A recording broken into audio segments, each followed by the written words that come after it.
Timur جب 16ویں سال میں پہنچا تو اس کے ہم عمر نوجوانوں میں سے کوئی بھی اس کا مقابلہ نہیں کر سکتا تھا۔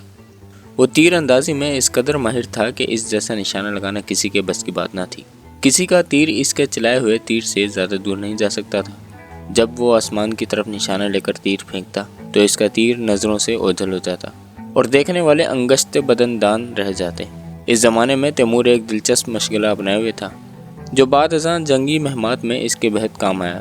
وہ اپنی چراغ گاہ میں 3 گھوڑوں کو بیک وقت بھاگنے پر مجبور کرتا اور پھر جب تینوں سرپٹ دوڑ رہے ہوتے تو چھلانگ لگا کر ایک گھوڑے کی پیٹھ سے دوسرے اور پھر دوسرے سے تیسرے کی پیٹھ پر منتقل ہو جاتا۔ پھر یہی عمل دہراتے ہوئے پہلے گھوڑے کی پیٹھ پر پہنچ جاتا۔ یہی نہیں، اس نے ایک اور فن میں بھی کمال مہارت حاصل کر لی تھی۔ وہ یہ کہ گھوڑے کی ذہن سے اتر کر اس کی رکاب میں اپنا پیر پھنسا لیتا اور پھر گھوڑے کے دائیں یا بائیں پہلو سے لٹکنے کی کوشش کرتا تھا۔ بعد میں یہ طریقہ اس کے بہت کام آیا اور میدان جنگ میں دشمن کے تیروں سے بچنے کے لیے بھی وہ یہی طریقہ استعمال کرتا۔ اس سے کئی بار اس کے گھوڑے تو ہلاک ہو جاتے مگر وہ خود بچ جاتا۔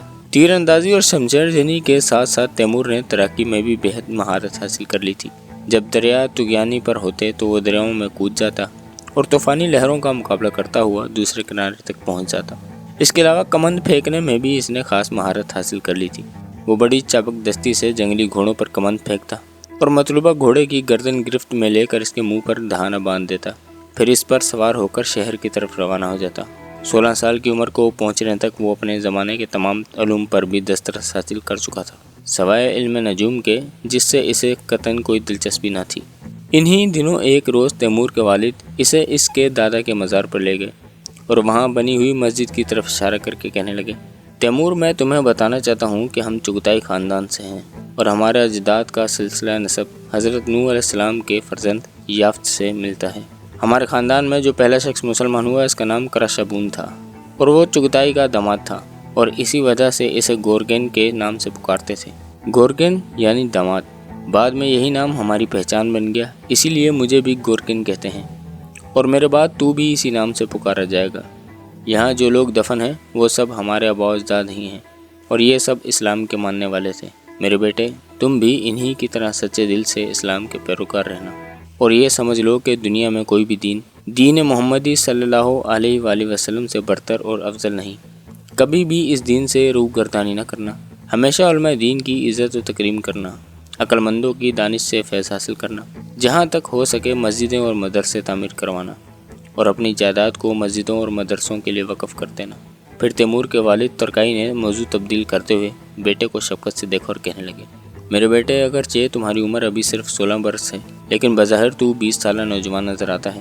تیرا قد بھی اتنا بڑھ چکا ہے کہ میرا سر تیرے کندھوں تک آتا ہے۔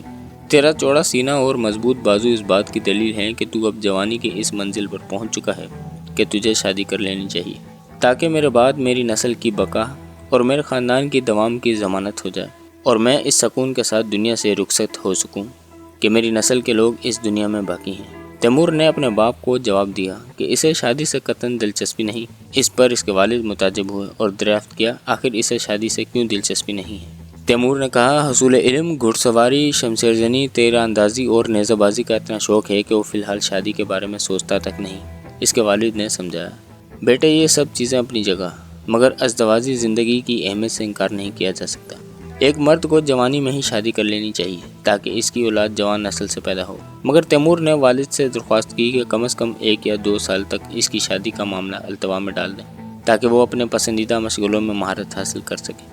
اس کا خیال تھا کہ جب کوئی مرد شادی کر لے تو اس کی جسمانی قوت میں کمی واقع ہو جاتی ہے، مگر بعد میں سلطانیہ کے بڑے پادری سے مذاکرات کے دوران اسے پتہ چلا کہ یہ تصور قطعاً غلط تھا۔ 16 سال کی عمر میں ہی تیمور سمرقند گیا اور وہاں امیر کلال سے ملاقات کی۔ امیر کلال اپنے نام کے برعکس امراء میں سے نہ تھے بلکہ عرفا کے زمرے میں شمار ہوتا تھا۔ بہت سے لوگ انہیں ایک سچا پیر مانتے اور ان سے فیض حاصل کرنے کے لیے آنے والوں کا ہجوم جمع رہتا تھا۔ تیمور کے استاد عبداللہ قطب نے اسے امیر کلال کے پاس بھیجتے ہوئے ایک خط تحریر کر کے دیا اور کہا، یہ نامہ امیر کلال کی خدمت میں پیش کر دینا، وہ تمہیں سمرقند میں کسی قسم کی مشکل پیش نہیں آنے دیں گے۔ تیمور سمرقند پہنچ کر امیر کلال کی درگاہ میں حاضر ہوا اور انہیں عبداللہ قطب کا خط پیش کیا۔ امیر کلال لمبی سفید داڑھی اور مہربان آنکھوں والے بزرگ تھے۔ ان کی عمر 80 برس کے قریب تھی۔ انہوں نے خط پڑھنے کے بعد تیمور کی طرف بغور دیکھا جو اس وقت مجلس کے آخر میں دروازے کے نزدیک بیٹھا ہوا تھا۔ انہوں نے تیمور سے کہا، اے نوجوان اٹھ اور میرے نزدیک آ تاکہ میں تجھے اچھی طرح دیکھ سکوں۔ تیمور اپنی جگہ سے اٹھ کر لوگوں کے درمیان سے گزرتا ہوا امیر کلال کے پاس پہنچ گیا۔ انہوں نے تیمور کو بیٹھنے کو کہا اور بولے، تیمور، میں نے تیرے باپ کا نام سن رکھا ہے مگر اس سے کبھی ملا نہیں۔ عبداللہ کتب نے لکھا ہے کہ تو حافظ قرآن ہے اور تجھے دنیا بھر کے شاعروں کا کلام یاد ہے۔ تیمور نے اس بات میں گردن ہلاتے ہوئے کہا، جی ہاں پیر صاحب، اللہ نے مجھے وسیع اور قوی حافظہ عطا کیا ہے اور میں جو شعر بھی ایک بار پڑھ لوں یا سن لوں تو وہ مجھے فوراً یاد ہو جاتا ہے۔